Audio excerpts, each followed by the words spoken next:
Le 2 mai 1945, le drapeau rouge de l'armée soviétique flotte sur Berlin.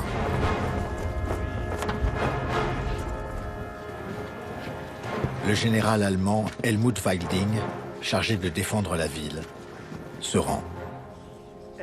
Il est interrogé par les Russes et leur raconte les derniers instants d'Hitler, allant jusqu'à le mimer. C'était une ruine. Il se tenait assis sur sa chaise, complètement écrasé. Ses mains tremblaient, comme ça, sur la carte. Il parlait d'une voix à peine audible.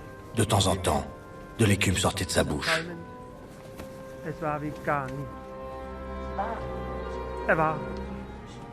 C'était un homme fini. Un an plus tôt, au début 1944, dans son chalet, le Berghof, Hitler peine à retrouver le repos. Sa compagne, Eva Braun, continue à le filmer. On la voit ici, à droite en bas, en reflet, avec sa caméra. Elle dira « Je lui ai reproché de se tenir si voûté. Il m'a répondu « C'est parce que je traîne avec moi un sac entier plein de soucis. »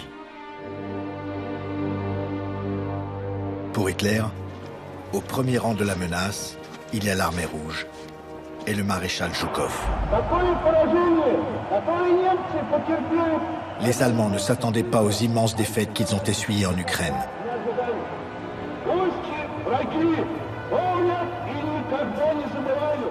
Que nos ennemis n'oublient pas que notre grand peuple soviétique est uni, comme jamais, autour du camarade Staline. Alors commence le crépuscule d'Hitler.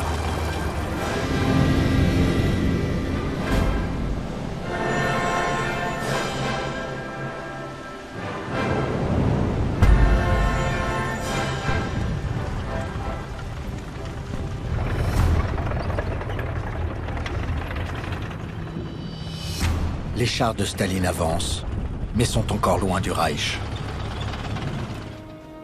Quand Hitler revient à son quartier général de la Tanière du Loup, il est furieux contre les généraux de l'armée qu'il juge responsables des défaites successives. Les généraux, eux, ont de plus en plus l'idée de renverser le Führer, qui conduit l'Allemagne au désastre. Comment Hitler va-t-il affronter le dernier acte de sa tragédie ? Sur l'ensemble du front, l'armée allemande est sur la défensive. Elle recule en Ukraine après sa terrible défaite de Tcherkassy. Depuis janvier 1944, 6 divisions de la Wehrmacht sont encerclées, comme à Stalingrad.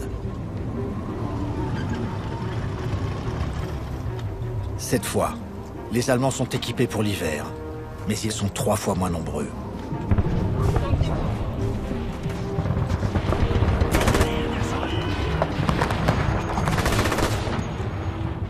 Toutes les tentatives désespérées pour leur porter secours échouent dans la boue,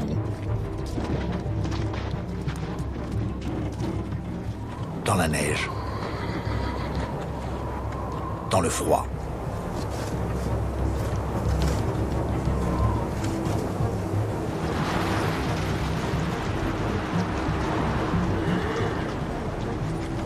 La moitié des assiégés réussit à s'échapper et laisse 30 000 morts, blessés, prisonniers et tout le matériel d'une armée.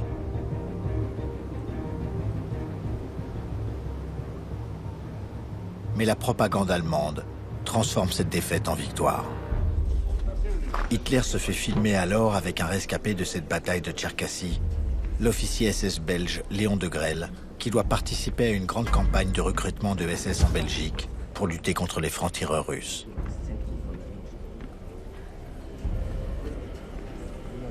Hitler dit « Le terrorisme à l'Est a pris une importance qui n'est plus supportable. » Hitler fait organiser un retour triomphal de Grelle en Belgique. Et il est suivi par l'enrôlement de milliers de volontaires. Les nazis manquent d'hommes et cette armée recrutée dans l'urgence dans toute l'Europe au nom de la croisade contre le bolchevisme n'a plus la même valeur combative ni les critères de la race aryenne tels que les a définis le chef des SS, Heinrich Himmler.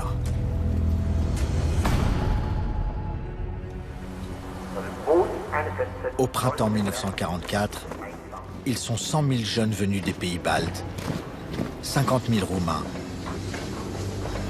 30 000 Serbes qui rejoignent les SS hongrois, hollandais, italiens, norvégiens et les 7 000 Français de la division Charlemagne.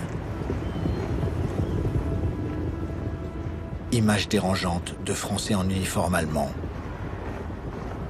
et de salut hitlérien aux soldats inconnus tombés pendant la guerre de 14-18 en combattant l'Allemagne. La plupart de ces SS sont envoyés en Russie où l'on gagne vite des médailles et où on meurt encore plus vite.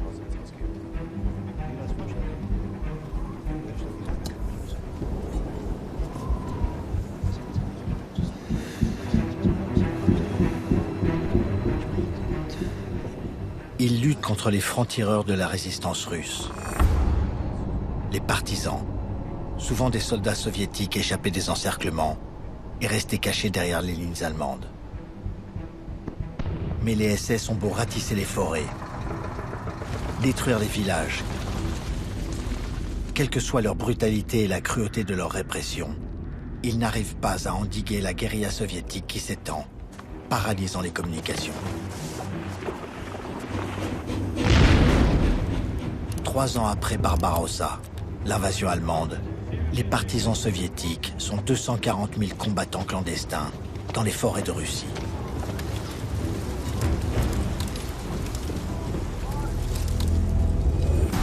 L'offensive soviétique, tonnerre de janvier, a libéré Leningrad, assiégé depuis 1941. L'armée rouge avance vers les pays baltes. Hitler cherche à l'arrêter en construisant une ligne de blocos à l'est. À l'ouest, il a fait bâtir le mur de l'Atlantique pour parer à un débarquement allié. Les canons, les fortifications, les armées demandent des millions de tonnes d'acier, de manganèse, de charbon, de blé. Hitler ne veut plus de recul et fait un exemple. Le maréchal Erich von Manstein, l'un des plus grands chefs de guerre du Reich, est coupable aux yeux d'Hitler d'avoir abandonné des territoires jugés indispensables à l'économie de l'Allemagne. Hitler le relève de son commandement. Il veut être obéi aveuglément. Il redevient le chef, le Führer. Le 20 avril 1944, les services de propagande sont mobilisés sur l'autoroute de Munich pour marquer son 55e anniversaire et montrer un nouveau matériel ultramoderne. Et pour tous les chefs nazis qui viennent servilement le féliciter, il dit « Je sais ce que je veux, je vais me battre ».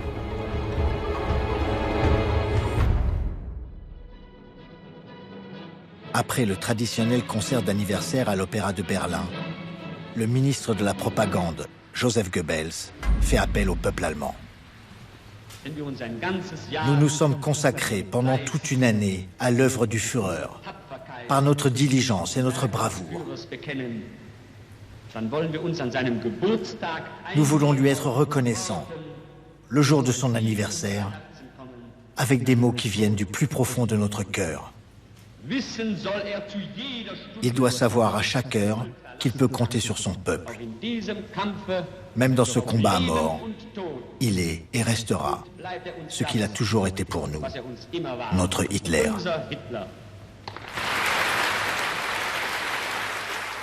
Et Goebbels fait célébrer l'anniversaire dans Berlin dévasté pour montrer que les bombardements alliés n'entament pas la détermination du Führer.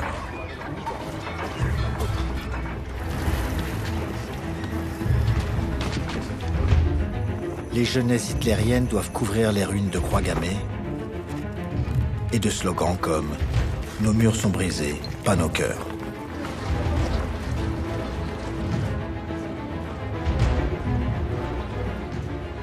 Göring, le boursouflé maréchal du Reich, chef de l'aviation, Parade en décapotable au milieu du désastre, alors qu'il avait promis solennellement qu'aucun avion ennemi ne pourrait jamais survoler le Reich. Pourtant, au printemps 1944, les bombardiers américains le jour et les Anglais la nuit attaquent l'Allemagne.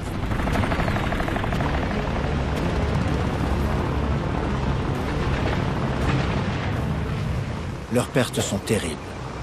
Près de 50 bombardiers abattus à chaque raid, avec 10 hommes d'équipage, comme ce Boeing B-17, touché à mort.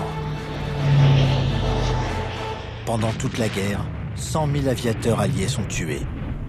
Quand ils ont la chance de sauter en parachute, la propagande les montre avec insistance. «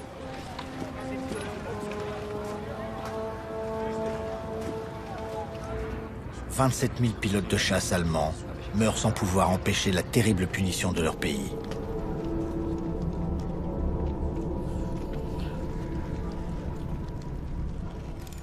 Hitler, dans son chalet, semble dans un état d'hébétude.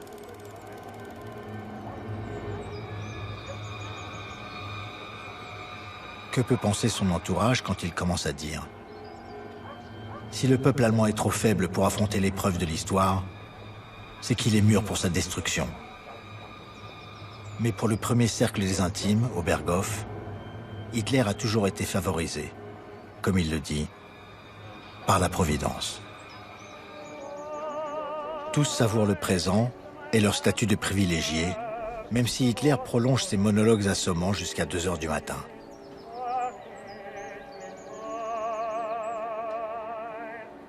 Maria von Bello, l'épouse de son aide de camp, dira « Il y avait des moments ennuyeux, mais comment oublier à quel point nous avons été heureux ?» Hitler ressasse ses heures de gloire. Il dit « C'est dans le calme majestueux des montagnes que j'ai pris mes meilleures décisions. J'ai l'impression de planer, au-dessus de la misère, au-dessus des épreuves de mon peuple.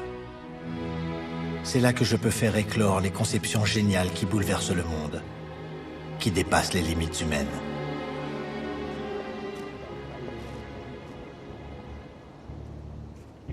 Hitler sait bien qu'il est en difficulté, mais il ne s'écarte pas de son grand dessein, anéantir le peuple juif. Himmler vient présenter à Hitler le rapport de son adjoint, le SS Adolf Eichmann, qui dit « Dans nos différents camps, environ 4 millions de Juifs ont déjà été tués. » Une grande voix de la Shoah, Edith Bruck, hongroise déportée ici à Auschwitz, dans l'une de ses baraques, témoigne. Chaque jour, à chaque heure, chaque minute, on mourait, l'une par sélection, une autre à l'appel, une autre de faim, une autre de maladie et une autre suicidée, foudroyée par le courant du fil barbelé, restant longtemps accrochée comme le Christ en croix.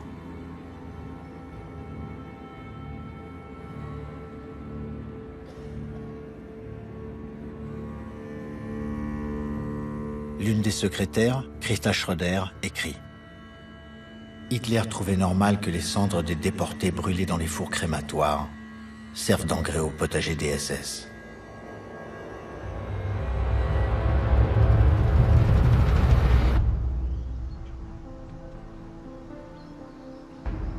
Bien loin de toutes ces horreurs, Eva Braun s'entoure des enfants qu'Hitler n'a pas voulu.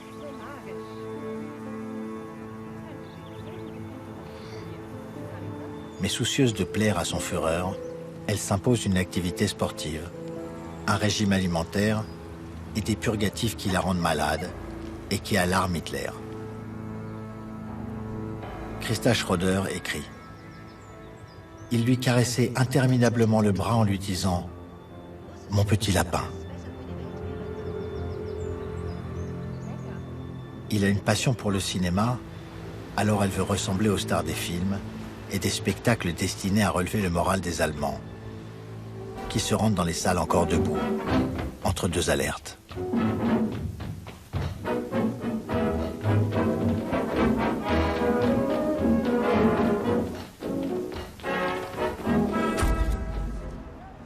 Hitler aussi joue la comédie pour la caméra d'Eva Braun. Et voilà la prise de vue. qui prolonge la légende, mais ceux qui le rencontrent ne sont pas dupes. Ces pilotes fameux qui ont eu la chance de revenir de l'enfer russe viennent d'être décorés par le Führer. L'un d'eux racontera avoir eu le sentiment d'être face à un fou quand il a entendu Hitler marteler « L'Allemagne sera une puissance mondiale, ou ne sera pas ». Mais le 22 avril 1944, alors qu'il rencontre Mussolini, Hitler se montre plus pessimiste. Il ne lui cache pas la situation catastrophique à l'Est et l'échec des sous-marins dans l'Atlantique. Mussolini écrira « Nous sombrons tous dans le même naufrage ». Et Hitler se plaint que la guerre en Italie fixe des divisions qui manquent en Russie. Mais que peut faire Mussolini avec ces derniers soldats fascistes harcelés par les partisans italiens?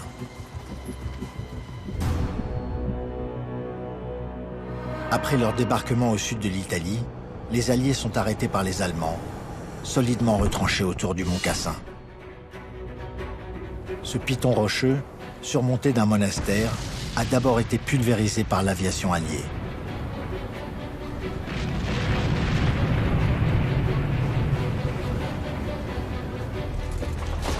Les parachutistes allemands ont occupé les ruines, les transformant en forteresses.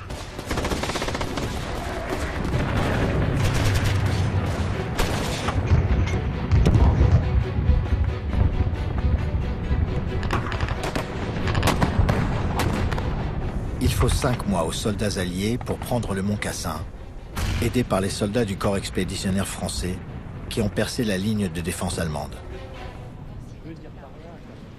Le général de Gaulle, l'un des plus farouches opposants à Hitler, le chef de la France combattante, vient montrer qu'elle est de retour dans la guerre, avec ses hommes venus de l'Afrique du Nord, alors française, équipés de matériel, d'armes et d'uniformes américains ou britanniques.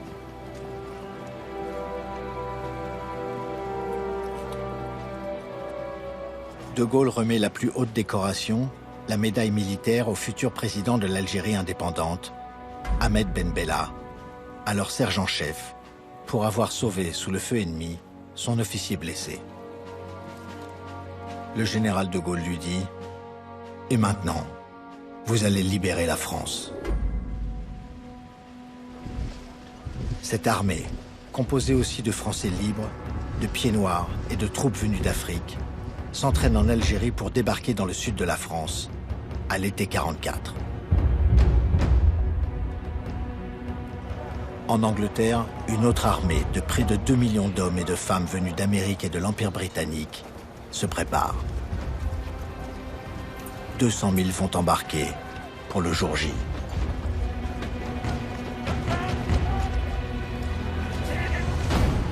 Que c'est Hitler? Il a confiance. Pour lui, le mur de l'Atlantique doit empêcher les Alliés de débarquer. Il dit « Ils ont 80 divisions prêtes pour l'invasion. Il nous faut plus de lance-flammes, surtout en défense. Le lance-flamme est une des choses les plus terrifiantes. Ça foutra les jetons à l'infanterie ennemie avant le combat au corps à corps. Ils perdront leur cran quand ils verront qu'ils sont encerclés de lance-flammes. Partout il doit y avoir des lance-flammes. » Mais l'ordre du jour, le 3 juin 44, 72 heures avant le débarquement allié, c'est le mariage de la sœur d'Eva Braun, Gretel, avec le général SS Hermann Fegelein. Fegelein est responsable de massacres de Juifs sur le front de l'Est. Blessé dans la répression des partisans, il est devenu officier de liaison de Himmler auprès d'Hitler et, opportuniste, il a séduit Gretel Braun. Himmler, l'homme le plus redouté d'Allemagne, célèbre le mariage en offrant aux mariés le vin, le pain et le sel, selon la vieille tradition païenne germanique.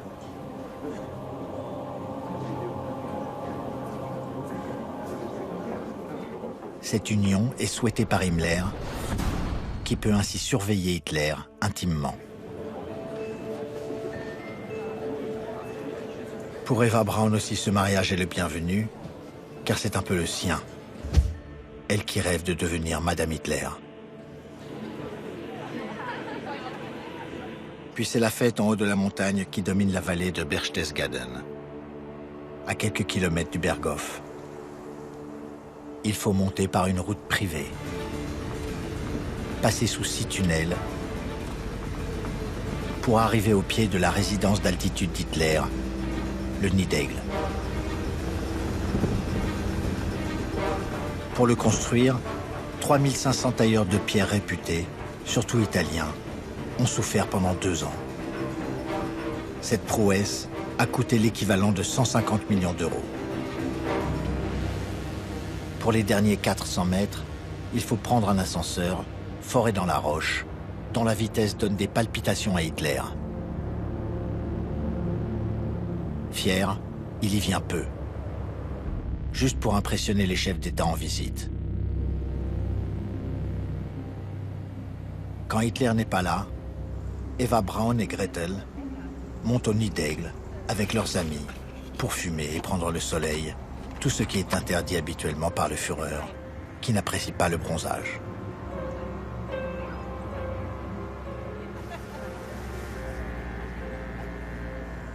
Eva Braun invite souvent ses parents, Franziska et Friedrich Braun, un professeur catholique qui aurait préféré qu'Eva soit mariée, mais profite des avantages de la situation.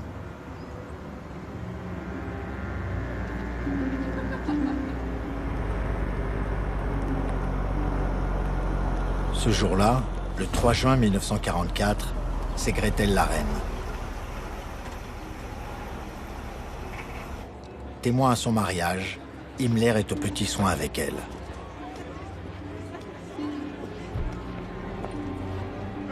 Tous s'engouffrent dans le grand ascenseur.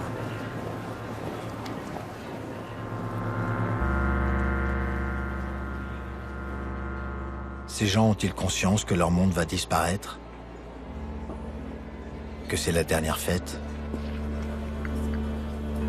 Hitler est resté au Berghof. Il n'est pas là pour interdire l'alcool. Et il déteste la fête. Il ne sait pas danser. Les SS ont fourni l'orchestre. Eva Braun ouvre le bal avec celui qui est désormais son beau-frère. La fête dure 3 jours. Et le matin du 3e jour, les Alliés débarquent en France, à 6h30, le 6 juin 1944.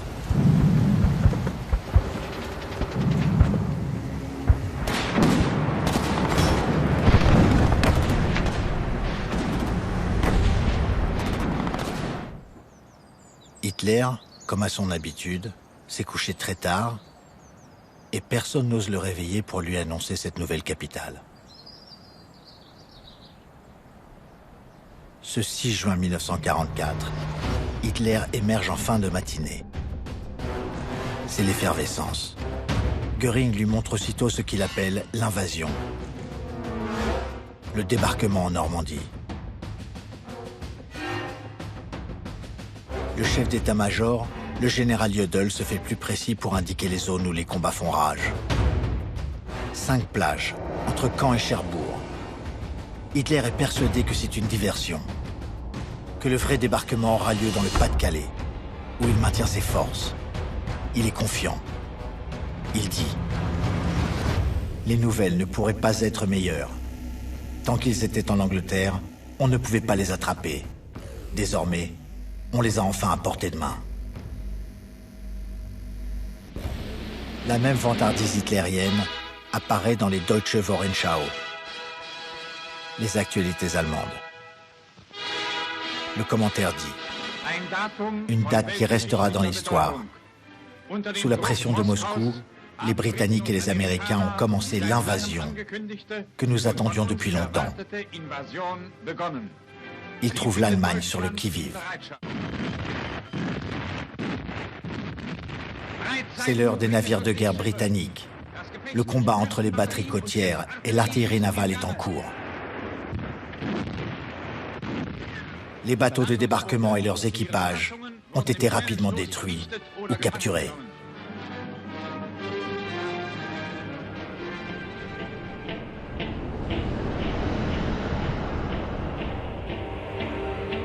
Les actualités allemandes montrent encore pendant quelques jours le matériel allié détruit, des prisonniers américains.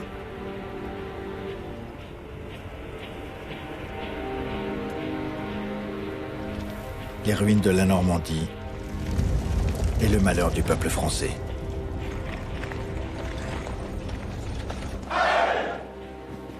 Mais Hitler, qui ne se montre plus que pour les funérailles de ses héros morts au combat, est obligé d'admettre que les Américains avancent de 30 km par jour.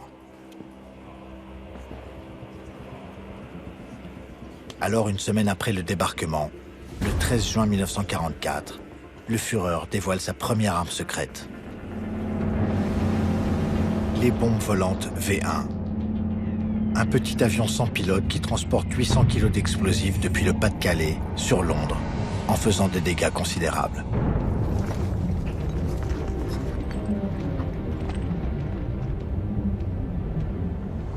Au même moment, le 22 juin 1944, coordonnés avec les Alliés, les Russes lancent leur plus grande offensive de la guerre.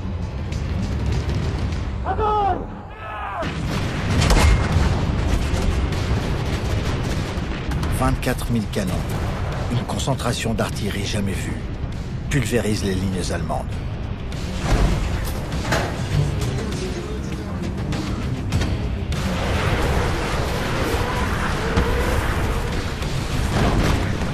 « 2 millions de soldats russes, avec 4 000 blindés, enfoncent le front.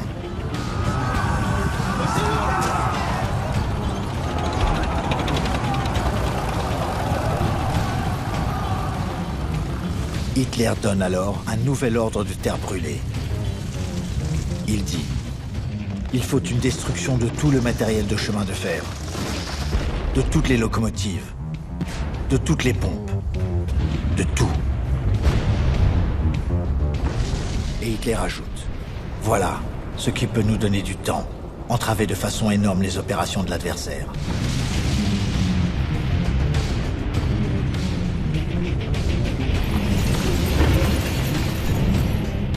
Alors commence la retraite de la glorieuse Wehrmacht. 400 000 soldats d'Hitler sont tués, blessés ou prisonniers. C'est la plus grande défaite de l'histoire de l'armée allemande. Le Führer va-t-il continuer la lutte? Le front se rapproche dangereusement de la tanière du Loup, le quartier général avancé d'Hitler. Le 20 juillet 1944, dans une salle de réunion, Hitler et son état-major font le point de la situation difficile.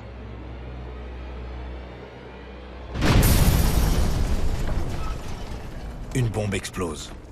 C'est l'un des officiers présents, le colonel von Stauffenberg, qui a posé une charge de plastique, tuant ou blessant une vingtaine de personnes.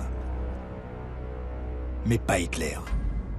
Pourtant, c'est le pire des 7 attentats et 10 tentatives contre lui. Et seulement quelques heures plus tard, sous la pluie et sa cape qui cache ses blessures, il vient chercher Mussolini, qu'il est heureux de revoir, vivant. Il lui dit « On vient de lancer contre moi une machine infernale. » Hitler enregistre un discours. Lui qui combat les religions, il remercie le ciel. « Je suis indemne. Je prends cela comme une confirmation du mandat de la Providence pour poursuivre le but de ma vie, comme je l'ai toujours fait. » Mussolini était venu demander plus d'aide militaire à Hitler, qu'il appelle « mon vieux compagnon ». C'est leur 17e rencontre et la dernière. Hitler se fait filmer ensuite avec les blessés. Il est lui-même très choqué. Il a les tympans crevés. Et l'examen radiologique montre du sang dans les oreilles. Il ne peut pas se servir de son bras droit. Il a de violentes coliques. Il a la jaunisse, que le docteur Morel diagnostique comme un reflux de la bile par spasme à motif psychologique. Les conjurés sont jugés dans un simulacre de procès. Hitler dit Enfin, je tiens les salauds qui sabotaient mon travail depuis des années. Maintenant, je sais pourquoi mes grands projets pour la Russie ont échoué. Sans ces traîtres, il y a longtemps que nous aurions gagné.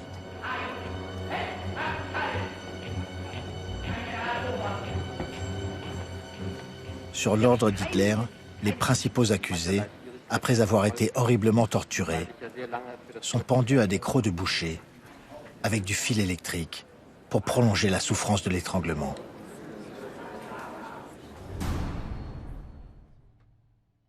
Fin août 1944, Hitler visionne ses actualités, le général de Gaulle, dans Paris libéré. Le commentaire souligne l'anarchie qui règne après le départ des Allemands. Hitler avait donné l'ordre de détruire la ville. Il est hors de lui. Il crie « Paris brûle-t-il » Le gouverneur militaire allemand, Choltitz, n'a pas exécuté cet ordre parce qu'il n'en avait pas les moyens.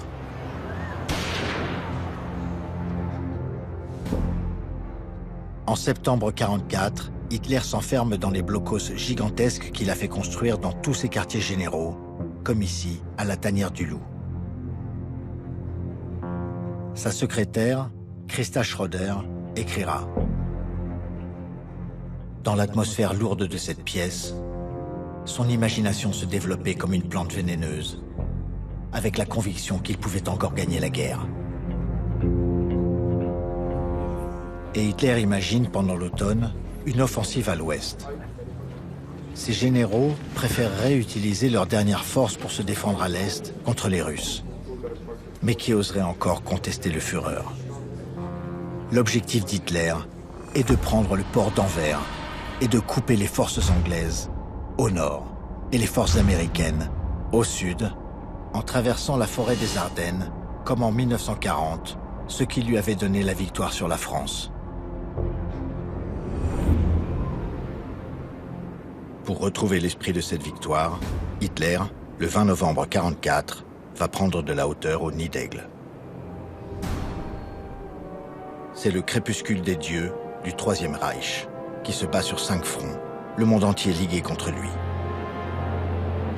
L'entourage du Führer, impuissant, assiste à son délabrement nerveux, mais toujours avec confiance, comme une secrétaire qui écrira « Il était possédé par cette conviction que la volonté seule suffit à tout obtenir. » Le 16 décembre 1944, Hitler lance ses dernières divisions blindées en état de combattre. Leurs équipages sont de plus en plus jeunes. C'est l'offensive de la dernière chance, menée par des fidèles comme le général SS Sepp Dietrich, qui est très sceptique. Il dit « J'ai eu 4 jours pour préparer l'offensive, au lieu de 4 semaines. Et le terrain choisi est le pire pour les chars. »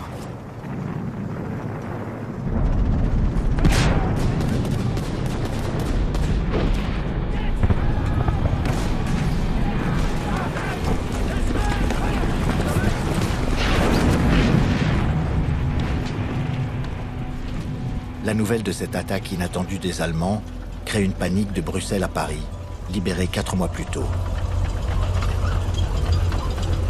L'exode recommence avec cette phrase partout répétée. « Ils reviennent, ils reviennent !»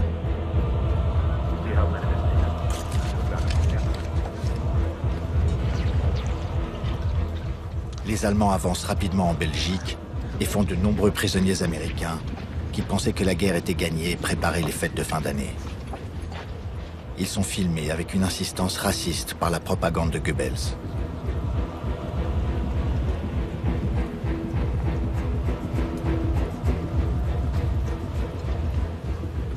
À Malmedy, le lendemain de l'attaque, 84 prisonniers américains sont fusillés par des SS qui ont déjà commis des crimes sur le front de l'Est.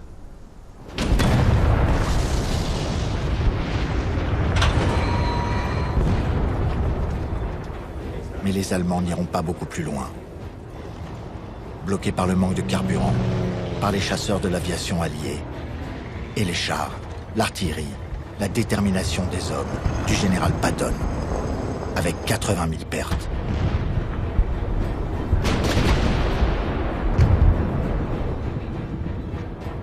Le Le 28 décembre, après seulement une dizaine de jours de combat, Hitler se rend à l'évidence. La bataille des Ardennes est perdue. Elle lui a coûté 100 000 tués, blessés ou prisonniers. À l'est, l'armée rouge se lance à l'assaut de Berlin, à 500 km, à travers la Pologne. Les chars de Rokossovski, Zhukov et Koniev se rapprochent de la frontière du Reich. Les Russes se heurtent à une résistance allemande désespérée.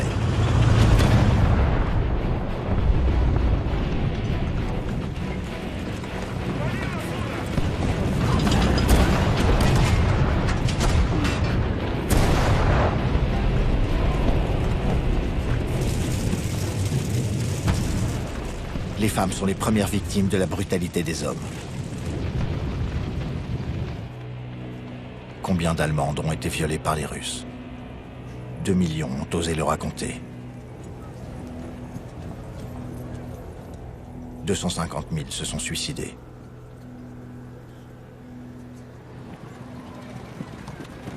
Les dernières actualités allemandes font parler les femmes pour galvaniser la résistance. Ils n'ont même pas épargné ma mère de 60 ans. Ils l'ont violée bestialement. Et vous aussi, demande un journaliste? Oui, ma sœur et ma mère, elles ont été maltraitées, de manière bestiale et animale.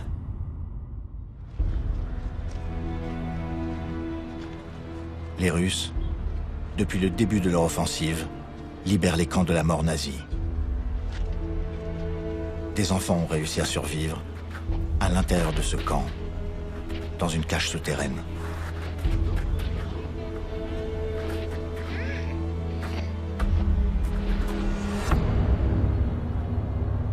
Ils sont entourés de milliers de cadavres.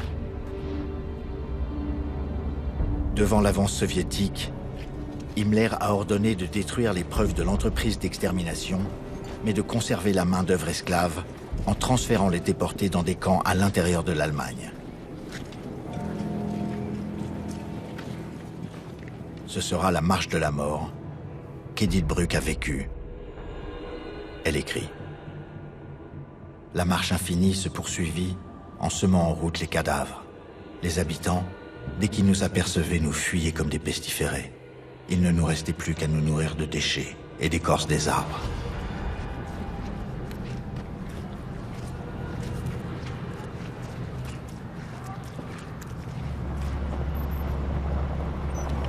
Le 16 janvier 1945, Hitler retourne à Berlin. Le spectacle qu'il voit est indescriptible. La ville est dévastée par les bombardements qui ont fait 1 million de sans-abri. Alors Hitler se réfugie dans son bunker, enterré sous les jardins et la salle de bal de la nouvelle chancellerie. L'entrée est marquée par 2 tours de ventilation, reliées à des groupes électrogènes. La première partie, à droite, abrite les gardes et le personnel. Celle de gauche est réservée à Hitler. C'est le Führerbunker, avec 20 petites pièces. L'escalier débouche à 10 mètres sous terre, sur un corridor, avec des toilettes communes et les douches. Il est bien entendu interdit de fumer.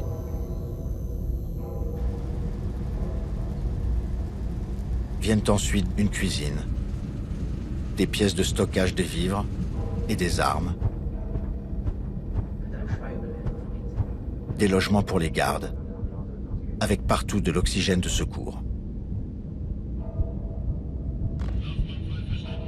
Des communications perfectionnées, à côté du cabinet médical où le fameux docteur Morel continue à injecter à Hitler tous les médicaments qu'il peut encore trouver et soigne maintenant ce qu'il estime être la maladie de Parkinson du Führer.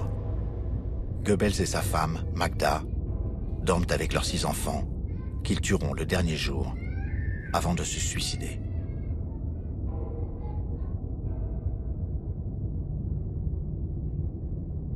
Un couloir est destiné aux généraux et aux dignitaires qui attendent pour entrer dans une étroite salle de réunion où Hitler manœuvre des divisions fantômes et des armées mortes.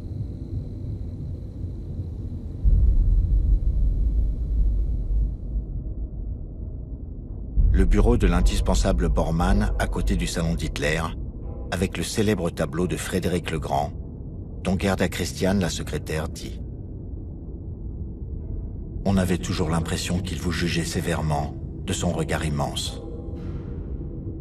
Hitler l'a fait poser là, comme exemple historique, parce qu'il a sauvé la Prusse au dernier moment. » Et la chambre d'Hitler, où dort à côté de lui sa chienne Blondie, avec une petite statuette d'Eva Braun, qui ne le rejoindra qu'au mois d'avril. Elle aura sa chambre et son dressing, mais souffrira de l'odeur suffocante des toilettes, de la sueur, des bottes, de l'essence et du tabac, désormais autorisés par Hitler, comme l'alcool.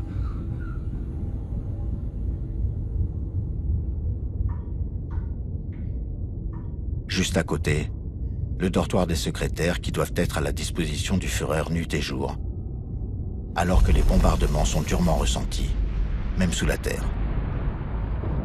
Une de ses secrétaires, Traudel Junge, écrit « Chaque fois qu'une bombe tombait, le bunker bougeait, la lumière électrique vacillait. La voix d'Hitler s'élevait, il disait « Cette fois-ci, la bombe aurait pu nous toucher. » Son visage était livide, ses traits tendus. Hitler avait peur. Début mars 1945, les Alliés franchissent le Rhin et les Russes l'Oder. Berlin est de plus en plus menacée.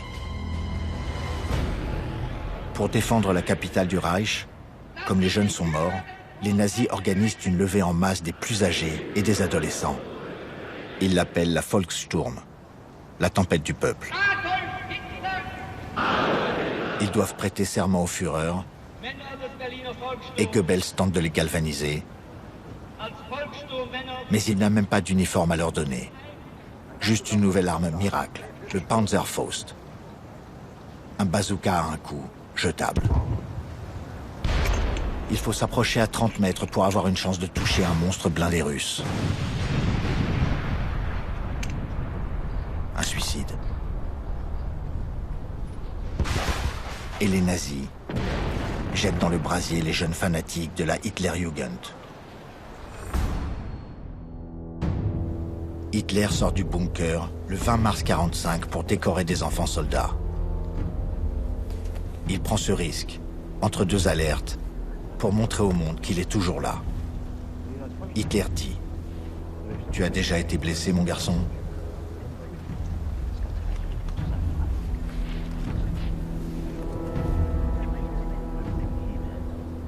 Dans le montage pour les actualités, cette prise de vue où sa main tremble est coupée.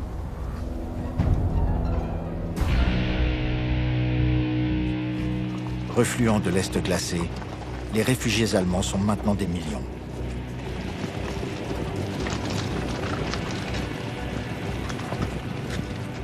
Les dernières résistances allemandes tiennent encore, jour après jour.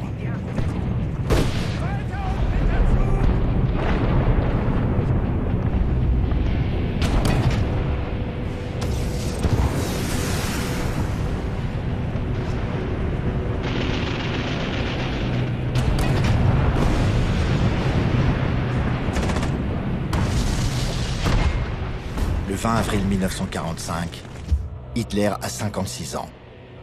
Malgré le danger, il remonte dans la chancellerie, où quelques fidèles viennent l'exhorter à quitter la ville pendant qu'il est encore temps. Il répond « Je ne quitterai jamais Berlin. Jamais. La fin est là. Je ne peux pas aller plus loin. Il ne me reste plus que la mort. »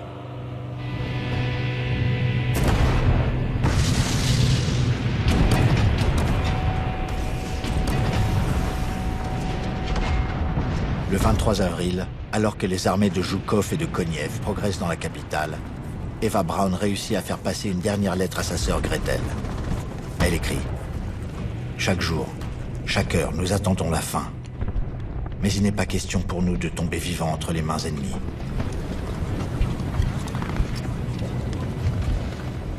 Mais où Hitler pourrait-il se cacher? Ses refuges dans la montagne disparaissent, le 25 avril, sous les bombes des avions alliés. Le Berghof, le cher Berghof du Führer n'est plus que ruine. La Grande Baie, d'où il dominait le monde, est aux mains des Américains.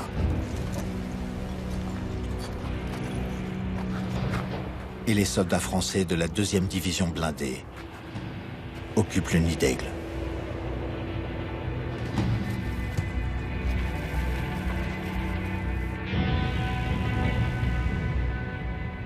Toujours le 25 avril, coup de grâce pour Hitler.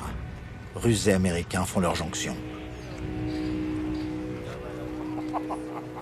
C'est la fête pour les correspondants de guerre comme l'envoyé spécial du magazine de mode américain Vogue, Lee Miller, bouleversé par les femmes soldats soviétiques.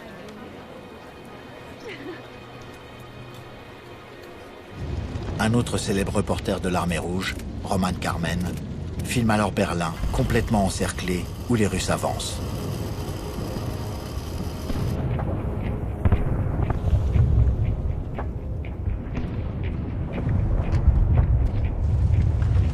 Le compte à rebours continue de tourner, inexorable. Le 28 avril 1945, Hitler apprend la mort violente de son ami Mussolini en Italie du Nord. Il a été exécuté par des partisans, son corps piétiné par la foule et pendu par les pieds. Hitler dit « Je ne veux pas tomber entre les mains de l'ennemi, mort ou vivant. Après ma mort, mon corps devra être brûlé et rester à jamais caché. »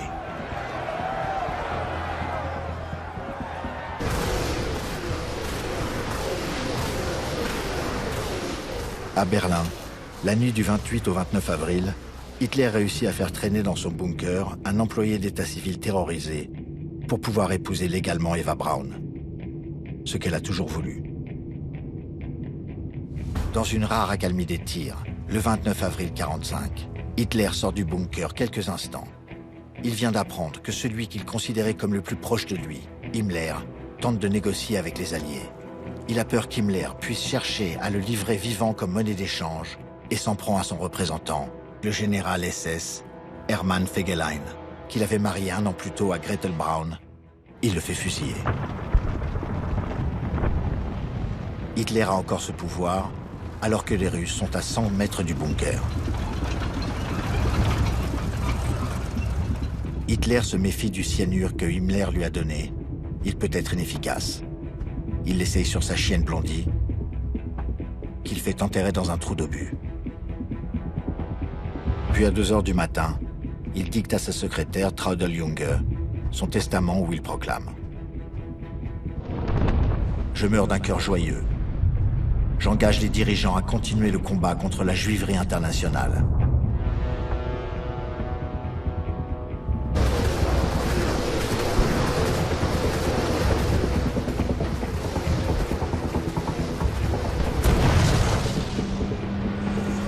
Le 30 avril 1945, les Russes sont à la porte de Brandebourg.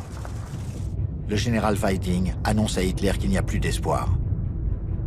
Hitler donne le dernier ordre de sa vie à tous ceux qui sont encore avec lui.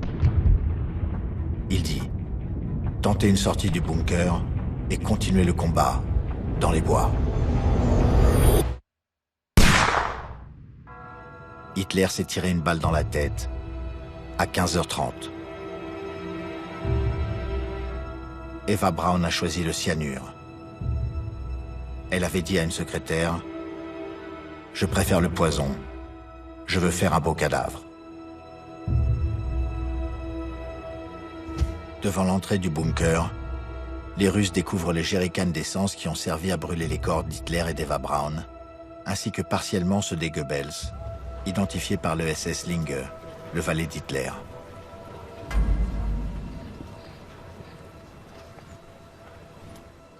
Il n'y avait plus assez d'essence pour leurs 6 enfants, qu'ils ont assassinés.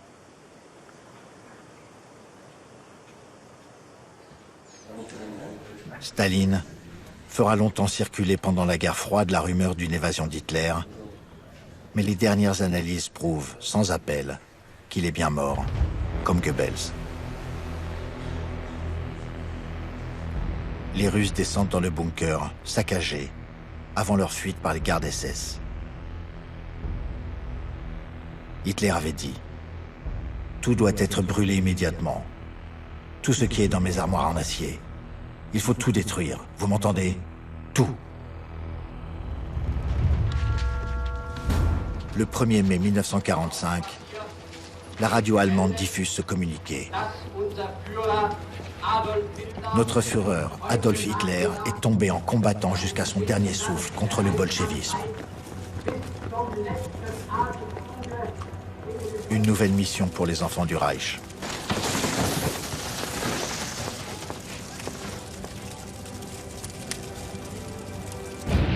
Le 3 mai 1945, le vainqueur d'Hitler, le maréchal soviétique Georgi Zhukov, se prépare à un grand moment. Entrer dans la chancellerie du Reich.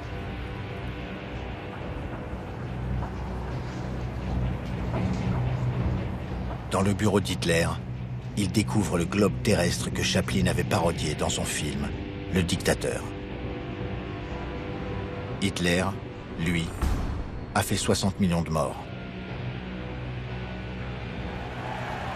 Que sont devenus les complices d'Hitler, comme les bourreaux de Babi Yar ou de Smolensk, condamnés à mort par pendaison? Comme Himmler, le chef des SS, suicidé. Göring, chef de l'aviation, suicidé pour ne pas être pendu au procès de Nuremberg. Ribbentrop, ministre des Affaires étrangères, condamné à mort par pendaison. Keitel, chef d'état-major, pendu. Son adjoint Jodl, pendu. Speer, ministre de l'Armement, 20 ans de prison. Le maréchal von Manstein, 18 ans de prison. Sepp Dietrich, général des SS, prison à perpétuité, mais vite libéré. Léon de Grelle, le SS belge, meurt en exil à Malaga à presque 90 ans. Les parents d'Eva Braun et sa sœur Gretel meurent dans leur lit, comme les secrétaires d'Hitler. Morel, médecin d'Hitler, meurt d'une crise cardiaque en 1948.